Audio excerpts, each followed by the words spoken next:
राहुल गांधी जी ये बताएं कि उनकी क्या जाति है। जनगणना पर उन्होंने सवाल उठाया है। ये तो मैंने कहा कि मानसिक रूप से राहुल गांधी बीमार हो।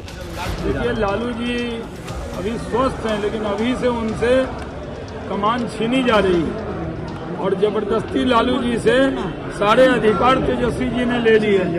ये तो मुगल काल में होता था, ये तो मुगल काल को भी भुला दिया। और जिस तरह मुगल काल में भाइयों के साथ व्यवहार होता था, वही व्यवहार आज राजद के लोग कर रहे हैं। मुगल काल की याद दिला दी। नमस्कार, आप देखना शुरू कर चुके हैं लाइव सिटीज को। मेरा अभिषेक है। कल पटना में राहुल गांधी आए थे और राहुल गांधी ने बड़ी बात कही थी। राहुल गांधी ने बिहार में जातीय जनगणना को लेकर सवाल उठाए थे और कई बातें कह दी थी, जिसको लेकर बीजेपी के तमाम बड़े बड़े नेताओं ने राहुल गांधी पर निशाना साधा और राहुल गांधी को मानसिक रूप से बीमार बताया है। और ये भी कहा है कि राहुल गांधी पहले अपनी जाति बताएं। बिहार के डिप्टी सीएम सम्राट चौधरी, साथ ही साथ दिलीप जायसवाल और शहनवाज हुसैन क्या कुछ कह रहे हैं, पहले आप वो सुनिए। इसके बारे में पहले भी बोला जा चुका है कि राहुल गांधी जी ये बताएं कि उनकी क्या जाति है। बिहार के लोग जातीय जनगणना और माननीय नीतीश कुमार जी के नेतृत्व में जो जातीय गणना हुआ है वो बिहार के लोग पसंद करते हैं और माननीय नीतीश कुमार जी का ही देन है कि वो जातीय जनगणना को बिहार में सबसे पहले पूरे देश में कराने का काम किए हैं। राहुल गांधी सिर्फ अपनी जाति बता दें कि उनका क्या जाति है तो अपना वो जातीय गणना करवा लें। तेजस्वी प्रसाद यादव को बड़ी जिम्मेवारी मिली, तेज प्रताप यादव को निगलेक्ट किया जा रहा है, को सारा पदभार दिया जा रहा है राजद। तेज प्रताप यादव को देखिए, ये उनके परिवार का मामला है। तेज प्रताप यादव जी बड़े भाई हैं और वो भगवान कृष्ण के भक्त हैं, तो तेज प्रताप जी कब क्या बोलते हैं और तेजस्वी जी का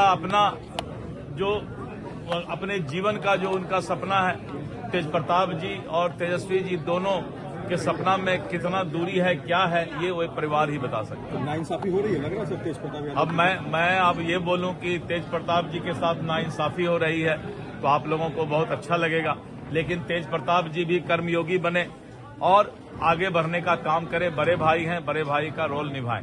राहुल गांधी कल मुलाकात जो हुई, क्या लगता है महागठबंधन में सब कुछ ठीक हो गया? देखिए, राहुल गांधी जी को ऐसा लगा कि इंडी गठबंधन से बहुत लोग अब भाग रहे हैं, तो राहुल गांधी अपने विरासत को बचाने के लिए ये सब नाटक करते रहते हैं, लेकिन राहुल गांधी का जहाज डूबना अब तय है। मानसिक रूप से बिहार व्यक्ति आए थे बिहार, इससे ज्यादा तो कोई नहीं। जातीय जनगणना पर उन्होंने सवाल उठाया है। ये तो मैंने कहा कि मानसिक रूप से राहुल गांधी बीमार हो चुके हैं। उनको बिहार का विकास नहीं दिखाई देता और लंबे समय से बिहार में नीतीश कुमार जी काम कर रहे हैं, बिहार विकास की ओर आगे बढ़ रहा है। बीपीएफ के अभ्यर्थियों से मिला उनकी मुलाकात में बिहार में भ्रष्टाचार के मसले को भी प्रमुखता से राहुल गांधी इस तरह का भ्रष्टाचार उनको याद नहीं है। बोफोर्स उनको याद होना चाहिए कोयला, 2G और उनके जीजा जी। राहुल गांधी को याद करना है, हमें फिर याद करना है। देखिए, राहुल जी ऐसा काम न करो, बिहार के अच्छे काम को बदनाम मत करो। राहुल जी का पुराना स्टेटमेंट निकाल लें, उसमें उन्होंने कहा था कि जातीय जनगणना उन्होंने कराया और अब उसी जातीय जनगणना पर वो सवाल उठा रहे। यहाँ जातीय जनगणना जो सर्वे हुआ वो एकदम अच्छा हुआ, उसको आधार बनाकर सरकार काम भी कर रही है, लेकिन राहुल गांधी अब चर्चा से बाहर रहते हैं तो वो कोई न कोई शिकोफा छोड़ते हैं। कभी यहाँ आकर गौ सेवा के लिए भी जाते हैं, कभी लालू जी से मीट बनाना सीखते हैं। ये कैसी सेवा? एक साथ तो गौशाला जाते हैं और एक बार घर पे गए तो मीट ही बना के खा रहे थे। तो ये तो उनका चरित्र है। जिस तरह से राहुल गांधी ने बयान दिया है वो दुर्भाग्यपूर्ण है और उनको बिहार में जयप्रकाश जी की मूर्ति के सामने, प्रतिमा के सामने माफी मांगनी चाहिए थी संविधान लेके कि संविधान की हत्या तो कांग्रेस ने की थी और बिहार से ही आवाज बुलंद हुई थी, जिसने देश के अंदर एक आंदोलन खड़ा किया था। वो संविधान की क्या दुहाई देंगे? बिहारियों को संविधान की दुहाई राहुल गांधी और कांग्रेसी से नहीं चाहिए। कांग्रेसियों ने ही तो संविधान का गलत घोटा।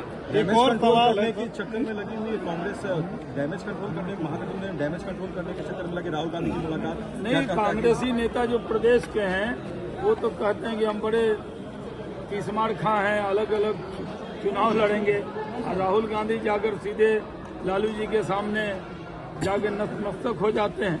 तो यही पता है। सर, भ्रष्टाचार का मसला उठाया, बीपीएससी अभ्यर्थियों से जाकर वो धरना स्थल पर मिले हैं और कार्यकर्ताओं को कहा है कि आप बब्बर शेर हैं। वो हर जगह बब्बर शेर ही कहते हैं। महाराष्ट्र में भी बब्बर शेर कहा था कार्यकर्ता को, बुरी तरह बब्बर जो है हार गए वहाँ। फिर हरियाणा में भी कहा था बब्बर शेर, उनका बब्बर शेर हो गया ढेर, कुछ भी नहीं हुआ। और अब यहाँ भी कह रहे हैं बब्बर शेर हो तो क्या संविधान खा जाओगे? बब्बर शेर हो तो बिहार खा जाओगे? तेजस्वी यादव को सर कमान मिल गई है। अब तेजस्वी यादव को सर कल कार्यकारिणी की बैठक हुई राष्ट्रीय जनता दल की, और एक तरह से तेजस्वी यादव को पूरी कमान मिल गई आरजेडी।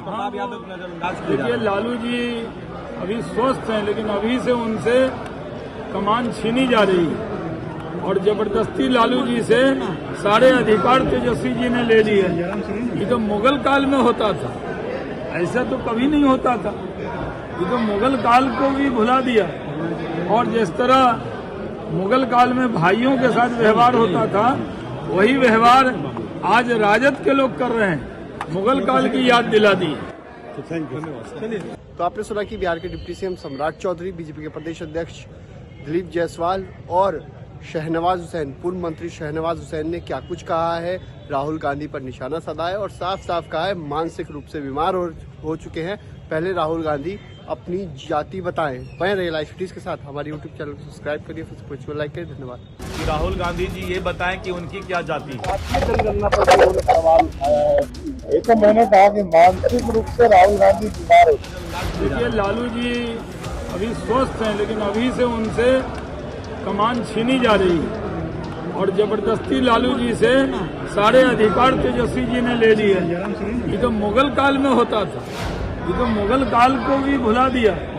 और जिस तरह मुगल काल में भाइयों के साथ व्यवहार होता था, वही व्यवहार आज राजद के लोग कर रहे हैं। मुगल काल की याद दिला दी।